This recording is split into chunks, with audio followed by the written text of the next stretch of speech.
விஜயோடைய ரசிகர்கள் தான் எல்லோரும் கூடி அந்த மாதிரி பெரிய பெரிய கூட்டங்கள் காண்பித்ததும், அது மட்டும் இல்லாமல் அவர் சொன்ன கருத்துக்களை மக்களிடத்தில் எடுத்துன்னு போய் சேர்த்தது யாருன்னா நிர்வாகிகள் மட்டும் அல்ல, பல லட்சக்கணக்கான தாவேகாவின் தொண்டர்கள் என்பதை மறந்துவிடக்கூடாது. இப்போ நான் சொல்கிற கருத்தை விஜய் சார் கூட இல்லைன்னு மறுக்க மாட்டார். ரமேஷ் மணிகண்டன் சொல்கிறது கரெக்டு தான் சொல்லுவார். வழக்கறிஞர் ரமேஷ் மணிகண்டன் சொல்கிறது கருத்து கரெக்டுன்னு தான் சொல்லுவார். அதனால் விஷயம் புரிஞ்சுங்க. எப்பயுமே தலைவர் என்பவர் ஒருத்தர் இருக்கிறாரு, அவர்களுடைய கொள்கைகளை மற்றவர்களிடம் போய் பரப்புறதுக்கே தொண்டர்கள் வேணும். தொண்டர்கள் இல்லாமல் தலைவர்கள் இல்லை, அதை முதல்ல புரிஞ்சுக்கணும். அதை விஜய் சார் நல்லா புரிஞ்சுருக்காரு. ஆனால் இந்த நடுவில் இருக்கக்கூடிய நிர்வாகிகள், அந்த நிர்வாகிகள் செய்கின்ற செயல் என்ன ஆகும்னா, இதை மாதிரி பல பேர் கட்சி ஆரம்பித்தாங்க. விஜயகாந்த் சார் கட்சி ஆரம்பித்தார், அப்புறம் கமல் சார் கட்சி ஆரம்பித்தார், பல பேர் கட்சி ஆரம்பித்தாங்க. ஆனால் அவர்கள் காணாமல் போய்விட்டார்கள், மேக்சிமம் போச்சு. காரணம் என்னென்னா இந்த மாதிரி பேச்சு தான். முதல்ல தொண்டர்களை மதிக்க கற்றுக்கொள்ளுங்கள். அவர்களுடைய தியாகங்களை, அவர்களுடைய கஷ்டங்களை நீங்கள் புரிஞ்சுக்கணும்.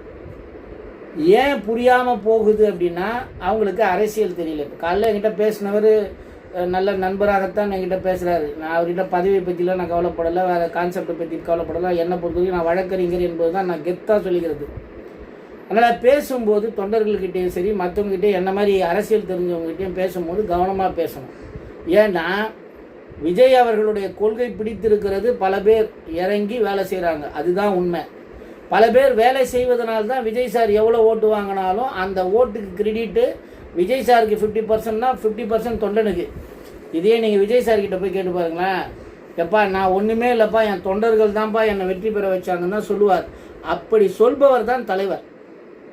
இந்த மாதிரி இல்லைங்க அவர் தலைவரை பார்த்து தான் ஓட்டு, மற்றவங்களுக்குலாம் ஓட்டு இல்லைப்பா, நாங்களாம் வேலை செய்யாமல் இருந்தால் என்ன பண்ணியிருப்பீங்க? விஜய் சார் மட்டும் பேசுகிறாரு, வேறு யாருமே வேலை செய்யலை. இப்போ சொல்கிறாரு பாருங்கள் அந்த நிர்வாகி மட்டும் போய் வேலை செய்கிறாரு. அப்படி வேலை செய்தால் ஓட்டு வாங்க முடியுமா? இந்த அளவுக்கு பிரச்சாரம் போயிருக்குமா? வாட்ஸ்அப்பு, ஃபேஸ்புக்கு, இன்ஸ்டாகிராமு, என்னென்ன இருக்குதோ எல்லாத்துலேயும் ஒவ்வொரு தொண்டரும் ஒவ்வொரு ரசிகரும் எந்த ஒரு எதிர்பார்ப்பும் இல்லாமல் எவ்வளோ வீடியோ, எவ்வளோ ரீல்ஸு, எவ்வளோ விஷயங்கள் போட்டிருக்காங்க. அதெல்லாம் கொச்சைப்படுத்துகிற மாதிரி பேசக்கூடிய விஷயம் இது. அவர் பேரை நான் சொல்லலை. இனி வரும் காலங்களில் அவரை பற்றி நான் கவலைப்பட மாட்டேன். ஒரு விஷயம் நல்லா அவருக்கு திருப்பி சொல்கிறேன். இந்த முறை தாவேக்காருக்கு வேலை செஞ்சேன் நான், ரைட்டு. சப்போஸ் இந்த சோழிங்கநல்லூர் தொகுதியில் தாவேக்கா ஜெயிச்சுதுன்னா அடிப்படை வசதி எங்கள் பகுதிக்கு செஞ்சு கொடுக்கணும்னு கோரிக்கை வச்சுருக்கேன். செய்யலைன்னா என்ன பண்ணுவேன்? எம்எல்ஏ மேலே கேஸ் போடுவேங்க.